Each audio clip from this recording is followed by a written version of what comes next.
All right, hey everybody. So you guys heard two different names, right? So he just introduced me as Andy Smith. You guys look up here and you're like, wait a minute, that is not the way you spell Andy. And so I'm sure you're like, what gives? So anyone who knows me well, who I consider friends and close, generally calls me Andy. And anyone who's like work or business or professional, call me Anwar. So I would like for each of you to feel free to call me Andy, because we are going to be friends by the end of these next few moments together, okay? All right, you guys are going to have to talk to me, okay? All right, so couple things I want to do real quick. First things first is I got to get a group selfie, because I have got a ton of people back in Chicago, where I'm from and where I work and where I serve, that are praying for you guys tonight. All right, and so I want to be able to show them who they're praying for, so look this way. We're going to get you guys over there. Hold on, we're going to get you guys over there. Everybody? All right, cool. Oh, wait, I didn't get... Okay, yeah. Okay, who else? Yeah. Gotcha, where we at? Okay, oh yeah, gotta come down here. All right, cool, we got everybody. All right, here we go, listen up. Let me get your attention. How many of you guys remember the last time I spoke? All right, so here's something that I do when I speak, particularly because it is extremely, extremely important to me that we're on the same page, right? So if you've heard me speak before, if you've been here before I spoke, you know that it's really important that we're trekking with each other, that what I'm speaking, you're catching, because I believe, and I'm going to tell you what TJ and I both believe. We drove up together so that when I drive back home tonight, I got somebody in the car to help keep me awake so I don't fall asleep, because I've been on a 2-day retreat for the last couple of days, and so it's been some long days, but I'm here because I wanted to speak here at the Red Barn. I wanted to talk to you guys about something that's extremely, extremely, extremely important. But in order for that to happen, we need to be on the same page. So that's what I like to do. Eyes up here so you can see what's going on. Appreciate that. All right, this is how it works. It's real simple. 2 hands. Every time my hand crosses the other hand, you're gonna clap. Just a single. So, some of you remember.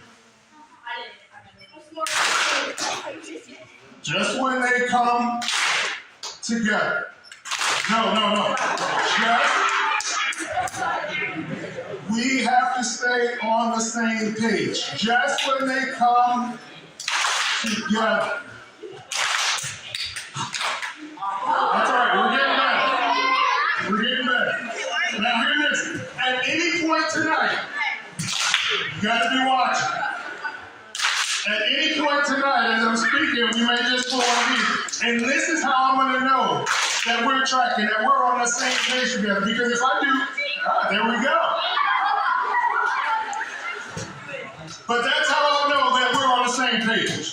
That's how I know that I'm not just talking to a bunch of blank faces and spaces, but that I'm talking to people who are here, because I believe that God's got a word. I've been praying all week about tonight, about what God wants me to share with you guys, because there's this thing tonight that's a really important thing to me. So you guys are going to get to hear 2 stories tonight. I'm going to share some of TJ's story, and I'm going to share a little bit of my own story. And I'm sure many of you have your own story as well that you'll be able to connect to this. And then we're going to talk about God's story. And I believe that if you listen to me, and if we stay on the same page together, and if you hear what I'm saying, and you follow me, I'm only getting about 30% participation. I'm not going to keep going until I get at least 75. Especially them over there against that carpet ball who just looking at me like I'm a crazy black man from Chicago. I'm not a crazy love man. Well, okay, I am crazy, and I am and I am from Chicago. But until you guys join, we're going to do this all night. Okay, thank you. All right. So here's this. Let me get your attention.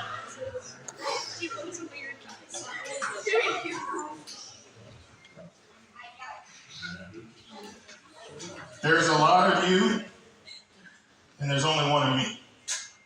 So I can't compete with all your voices. So for these next few moments, I would just like for there to be one voice that speaks. The rest of the night is all about you and doing your thing. But for these few moments, even if you don't choose to honor me, I want you to honor God. So here's this thing. We're talking tonight about this theme of what are you anchored to? Somebody's kind of, although I didn't do, it has to be one of these. If it's just this, that doesn't count. It's going to be one of these. See, I didn't do it. But what matters? So let's talk about this idea of what you're anchored to. You guys know what this is? Exactly. This is a very heavy, old, rusty anchor. But let me tell you what, this will do the job. This will take a boat, and if this is attached to a rope and dropped to the bottom, this will hold a boat in place. It will keep the boat from floating and drifting away, which is why boats use anchors.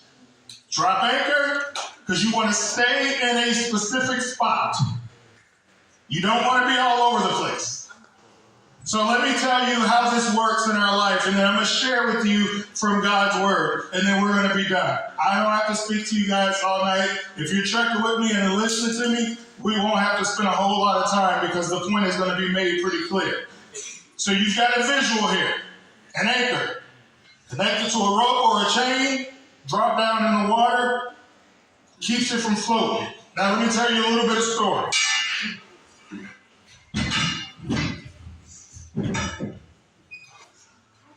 When I was 16 years old, just got my driver's license, I was just getting ready to drive.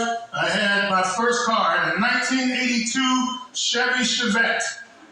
It is a little egg of a car, it's a little hatchback. They don't make them anymore, and it's a good thing they don't make them anymore because they weren't cool. But on the west side of Chicago, where I'm from, everybody wanted to get into my Chevy Chevette. You know why? Because when it rained, nobody cared what my car looked like. Like, they would make fun of my car up until it rained and they needed to get in it. Because otherwise they were standing on a bus stop waiting for a bus.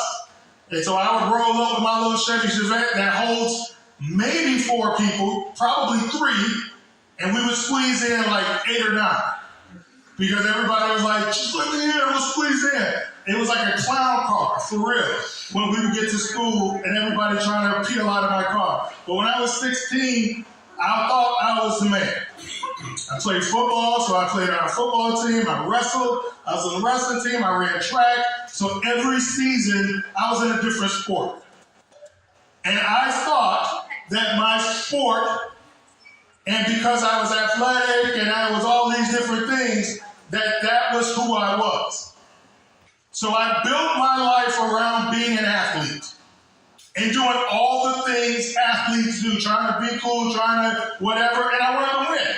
I was a running back. And so as a running back, like, I wanted to score touchdowns and I wanted to do all these things, and I had all these big dreams about playing Division I football and going to the NFL, and I mean, that's what the whole point of being an athlete in my mind was all about.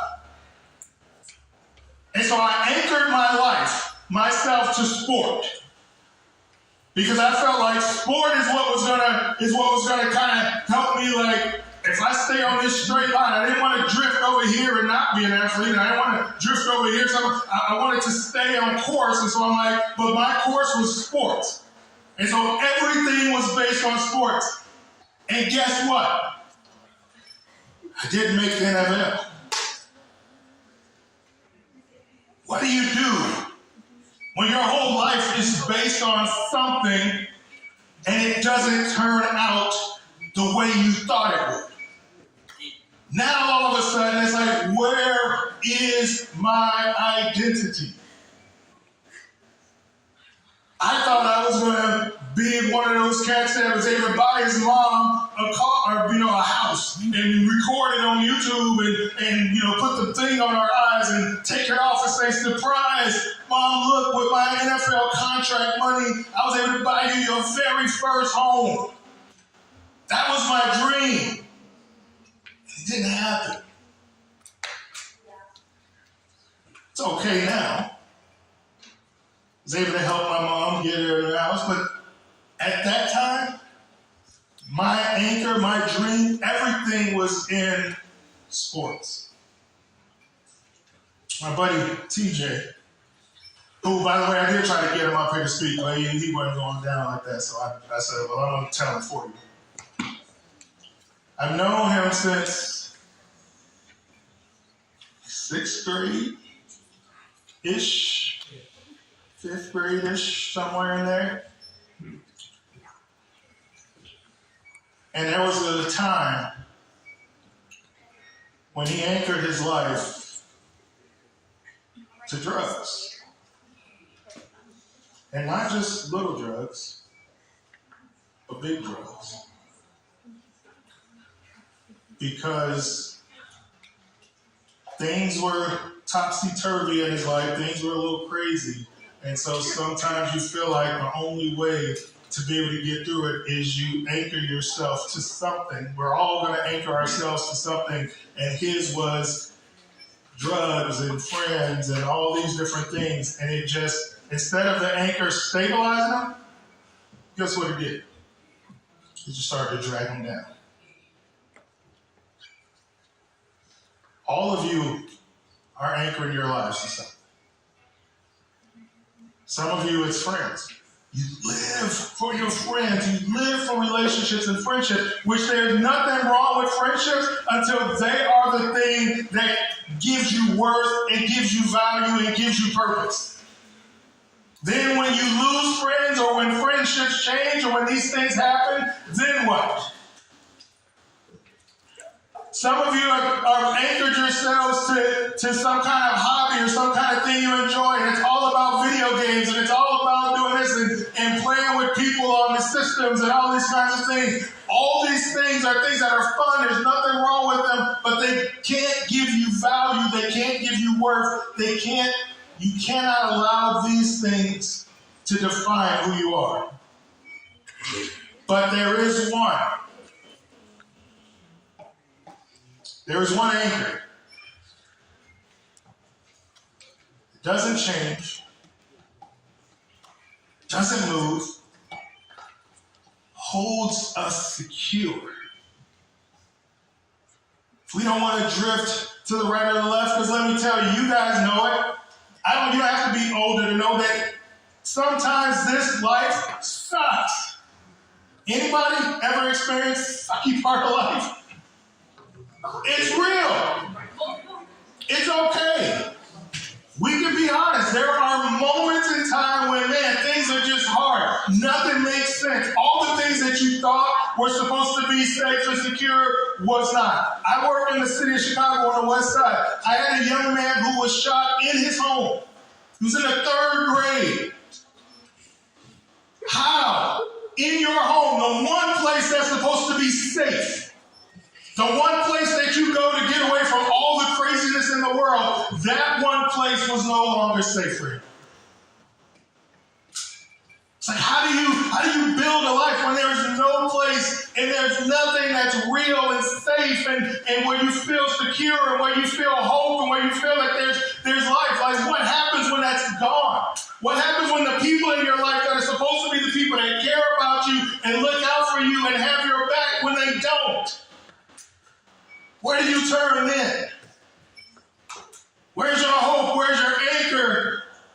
when rough things happen.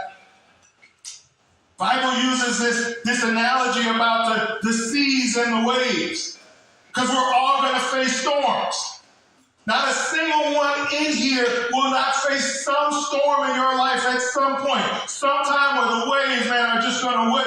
They're just going to go. And if you aren't anchored to something that really matters and can't be moved, then what happens is you drift. And you drift into areas that aren't good. You drift. Some drift into drugs, some drift into gangs, some drift into relationships that are toxic and bad. Some drift just away from people into depression where they just don't want to deal with nobody because there's no one they can trust. There's no one safe. There's no one that they feel like they can open up to. And so they just drift away from people altogether. But I came all the way here to tell you that there is one. There is an anchor for your soul, that no matter how crazy life gets, he's constant. Doesn't change.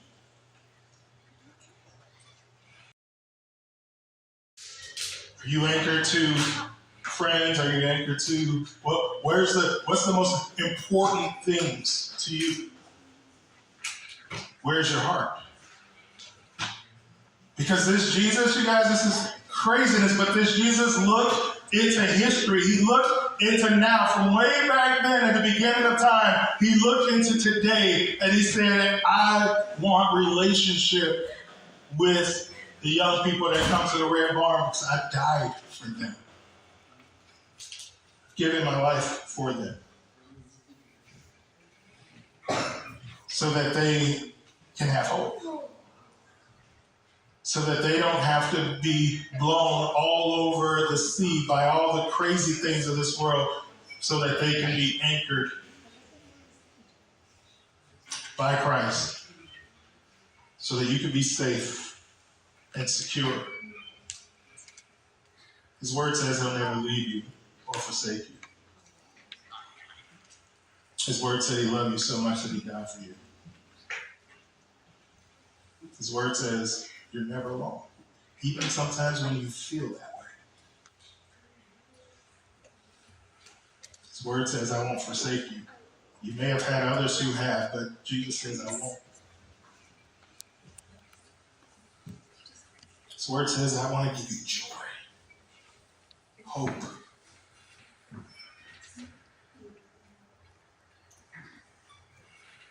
His word says, I'll be there. So if we place our hope in him, unlike me placing my hope in sports, thinking that was what was going to get me somewhere.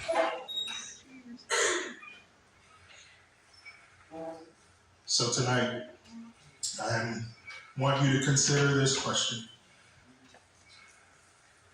And I want you to just don't look at me, don't look at anybody, just close your eyes even.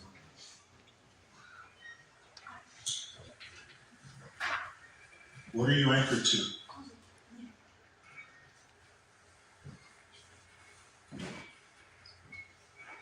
And if your desire, if your heart is to be anchored to Christ, the one who is unchanging, unmoving, the one who loves you so much that he was willing to give his life for you.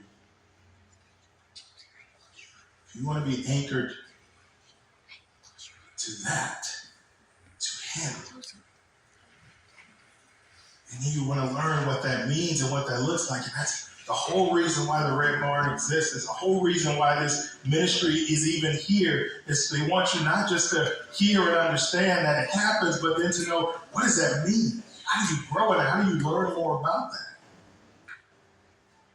But if you never placed your trust in Jesus, if you never said, Jesus, I want you to be the anchor. I need you to hold me in place because, man, stuff's crazy. And even if things aren't crazy, even if your life is good, you still need an anchor because, trust me, things will not always be easy. But he says, I will be with you. If you've never accepted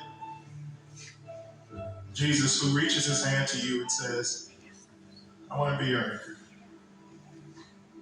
I want to hold you safe, secure. I want to be your hope. If you've never done that before, or if you've done that before and you're like, yeah, but this just seems different. Tonight just seems different. There seems to be this, I don't know, something that's just telling me, it's just talking in my ear or in my heart. It's just something that's different going on. I need something different.